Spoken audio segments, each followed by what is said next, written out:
俺も俺の持てる力で、俺が守れるもの全部守る。それが魔法騎士だよな。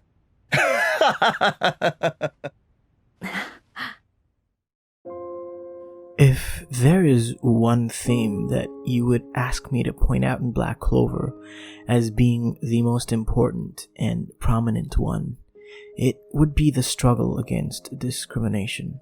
Throughout the story, we are steeped in unjust treatment of commoners and even see some of the main characters being treated unfairly simply because of the circumstances of their birth.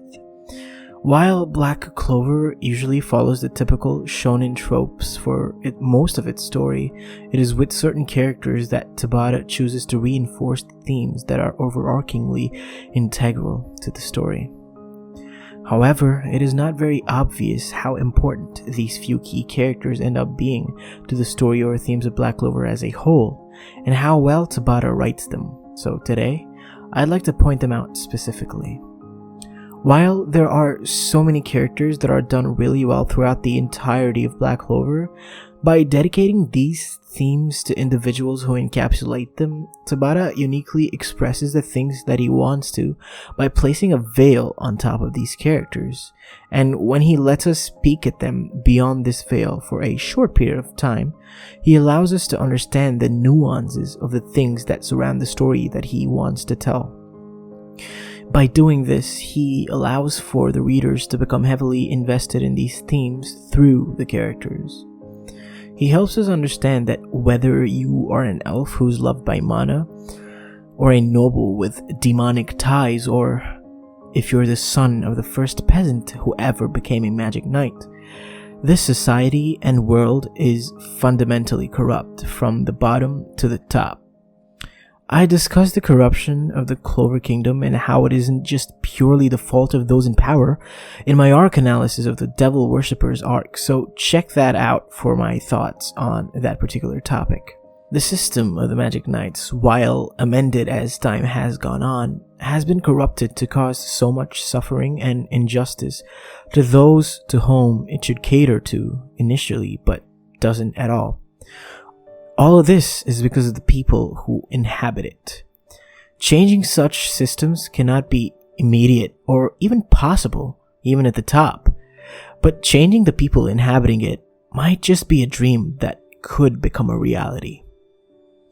Like I said before, there are many characters who have their own unique backstories and challenges and insecurities, but these few select characters hold a level of importance within the story that cannot be compared to.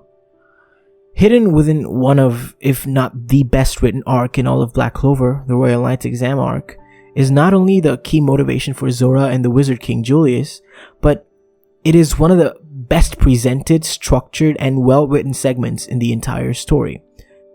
So today, let's tackle Zora, one of the best written characters in all of Black Clover, and understand why he is so integral to the society of the Clover Kingdom as a whole. Alright, let's go.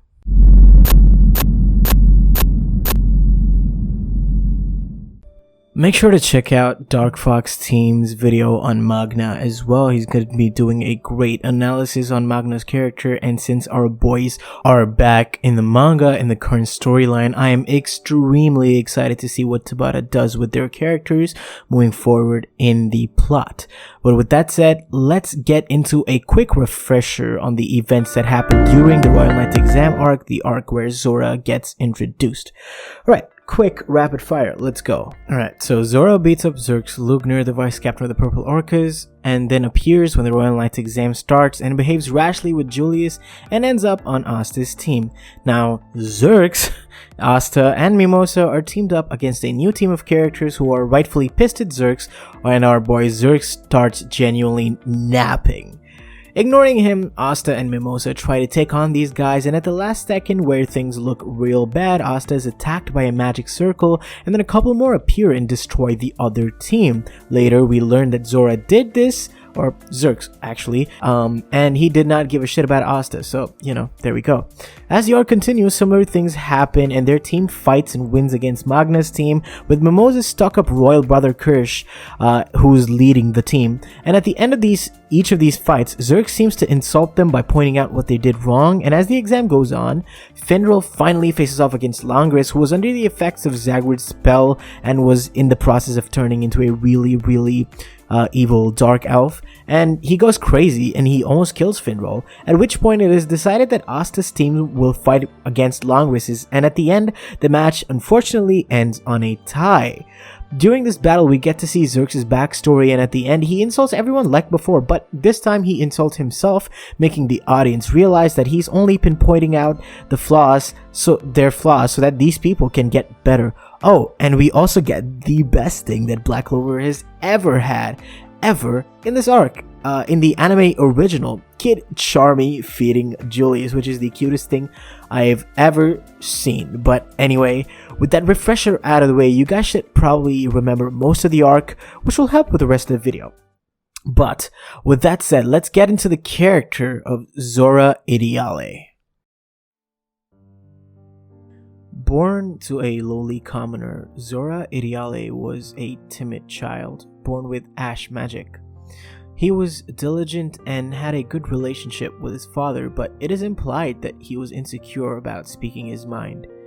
His father made him a doll, or rather an icon, or a symbol to strive towards, in hopes of having him come into his own a little better. This symbol, a super magic knight, was to protect the country from behind the scenes, to ensure that no injustice, especially the ones that were not seen out in the open, would go unpunished. To make a few things a little more obvious, Zora had fire magic, and like his ash magic, Zora was the product of the death of his father, who was the fire that had been extinguished.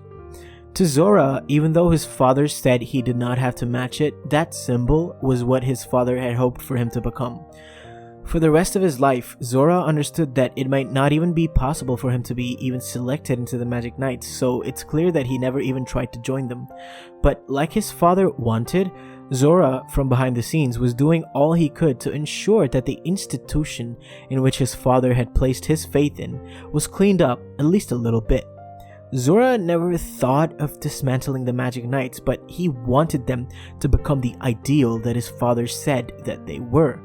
To Zora, while the truth was clear and obvious, the Magic Knights of the present were not the ones of his father's dreams. But it is with his words during the Royal Knights exam where we learn his true intentions. Zora's goal was not purely to insult or criticize the Magic Knights, it was to make them better. This is so rarely seen in the characters of a similar archetype, and what makes Zora even better is how, while he has clearly regretted not becoming a super mage like his father said the doll was, with the help of Yami, Zora was able to attempt to become the proper ideal Magic Knight of his father's dreams. Zora's point of view is not one without proper reasoning. Usually, when authors try to write these types of characters who are angry at an institution or the very society that they live in, the actions of these characters are born out of a mindless frustration and frankly a nihilistic viewpoint, which admittedly is justified, but they don't really care about the institution itself and they only care about its effects on them. Conversely, Zora never has a problem with the institution itself, but only with the people inhabiting it. He understands that a military such as the Magic Knights is actually integral to the society that they live in, and while it should be, unjustifiable that his father got killed, Zora never really questions the Magic Knights as a society and a structure itself. He really clearly understands that it's the people inhabiting them. As with most social structures, what corrupts these social structures is the people and not the structure itself. This is clear in the way that Zora does not admonish the concept of Magic Knights, but only the ones who were not, or were not even trying to be, the ideal as established by his father. To take this idea and drive it home even further, Zora, even though he has the ability to act as one, never takes on the mantle of a Magic Knight because even though he understood the concept, he had never seen the knights act in a vein similar to his father and his ideal. Zora understood this ideal, but he never thought of himself as that ideal. But through his experience in the Royal Knights exam, he was able to witness what his father really meant. When his fellow squad mates acted similar to that ideal, Zora realized that, like his father said, he did not have to match or become that ideal, but the attempt to become better is what counts. Upon this realization, Zora understood that he was just as worthy as anyone in the Knights trying to become better, and ultimately put on the robe that Yami gave him. It is with a very subtle scene that we understand that Zora never actually thought less of being a magic knight, but the problem was with those who donned the robes being unjust.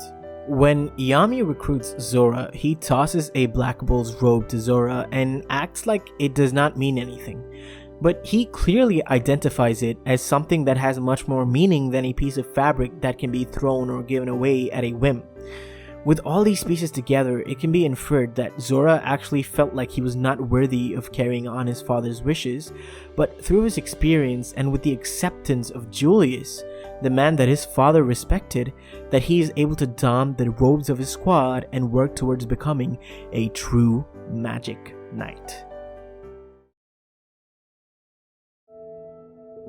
So, apart from just how well developed the character of Zora is, his introduction in itself is a narrative highlight for me personally.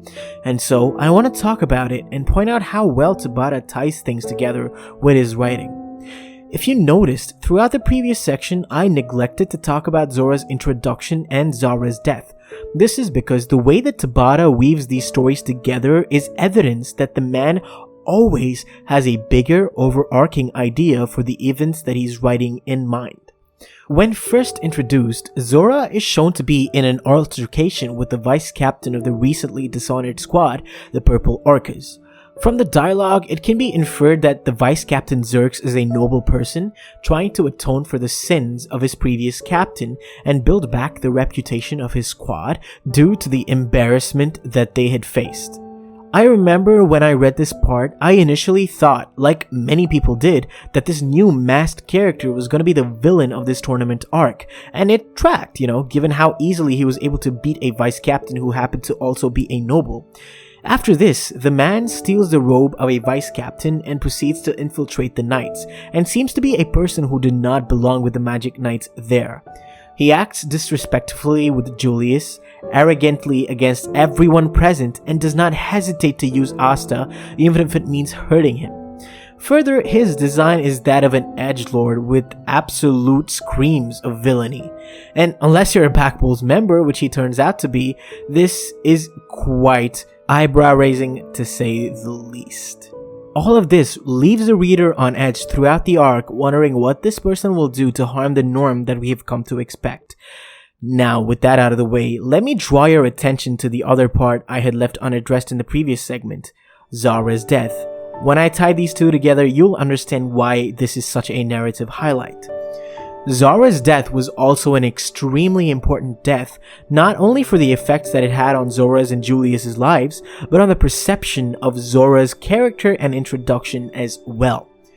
To the nobles, Zora, the first peasant magic knight, was nothing but an outsider who did not belong within the ranks of the knights. He seemed to be unworthy of the robes that he wore, and he had infiltrated this precious organization and did not belong on their side. He always kept these nobles on edge with how he increased the reputation of peasants by helping out those deemed unworthy of help by the knights.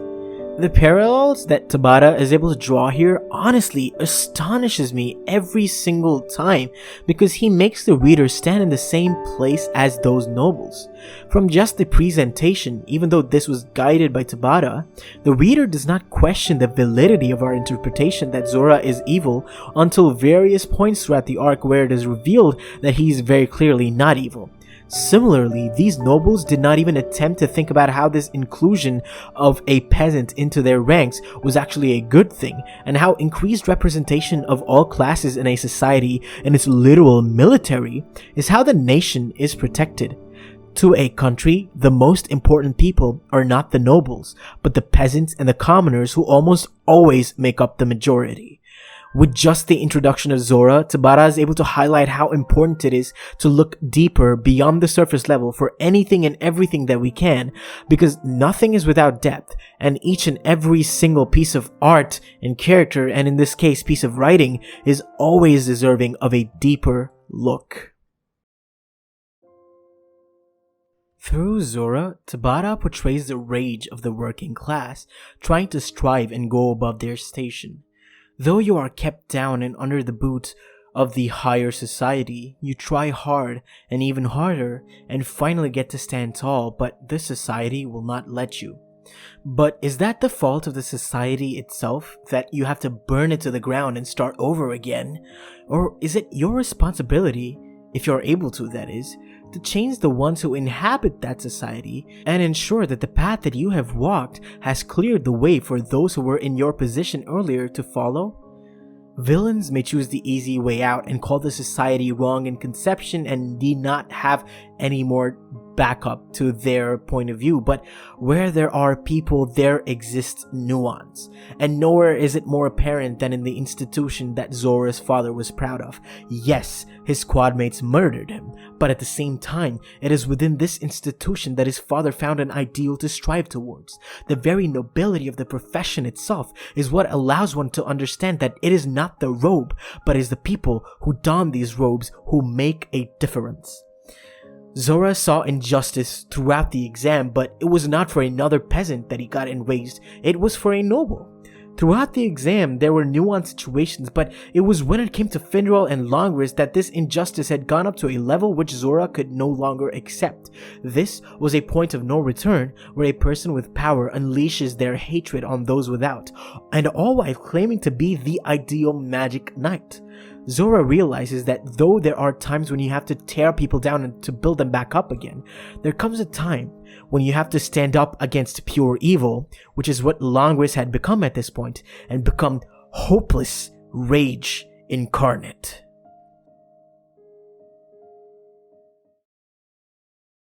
So, finally, Zora. I understand that the analysis that I just did might have a lot of contradictions in the way that I perceive Zora, but I think that is kind of important to be able to still have a room for understanding this character a little bit more, because I don't think you will ever be able to get an understanding of what the original author was going for with some of these characters. You know, I could be completely off in my understanding in what Tabata wanted to do with the character of Zora, but you know, I'm just really glad that I was able to understand him, or you know, think about him in such a way where I was able to give an analysis of the character at all, because like I said before, everything is deserving of a deeper look. And I know that many times people might say that Black Clover is not deep enough, or oh, it's just surface level turn your brain off shonen. You know, it's always something that always got to me. Like, maybe it's not, you know,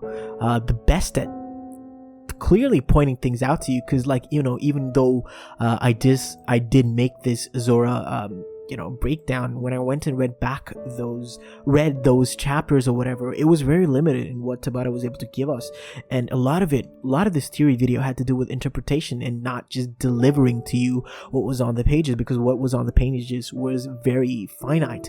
And sometimes I'm very happy that Tabata does that, because it gives me time and room to think about what he's trying to go for with these characters. But at the same time, it leaves me frustrated, because I would love to actually understand, just like point out, you know, in very clear words what exactly you wanted to do with these characters. Because lines like hopeless rage incarnate, the last bastion of defense, all of these lines are so just absolutely phenomenal. And same thing with Nacht as well, right? Oh my god, what an incredible character. I'm just waiting to see what his future will be in this arc. But yeah, you know, after which I will definitely make an analysis, because him and Dante and Asta, oh my god, parallels, themes, everything is just immaculate in the way that Tabata has written them. So Again, guys, make sure you go check out Michael's DarkFoxTeam's, I always get that wrong, DarkFoxTeam's video on Magna, which will be dropping at the same time as this. We decided to drop it together considering the boys are back with the latest chapter of Black Clover, so make sure that you go watch his video and that you keep up with the manga as well. Officially, I know that the anime has ended, it's very sad, but we are getting a movie, and yeah, you know, at the end of the day, I'm just happy that Black Clover is going on for as long as Tabata wanted to, and hopefully it keeps going on for a very, very long time. But with that said, guys, thank you guys so much for watching. If you like this video, then definitely drop a like and subscribe for more content similar to this. But with that said, I've been Buzzard, and I will catch you in the next one. Goodbye.